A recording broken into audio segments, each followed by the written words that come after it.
नीक लग रही है चाहे जो भी गीत संगीत भेल सबटा दायरा में भेल हम एक विजयवती पर्व समारोह में हेबाक चाहिए वो सब भेल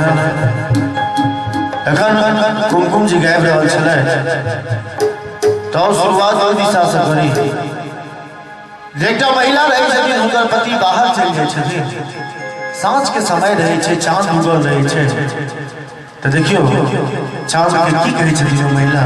अहाँ सब गीत सुनब।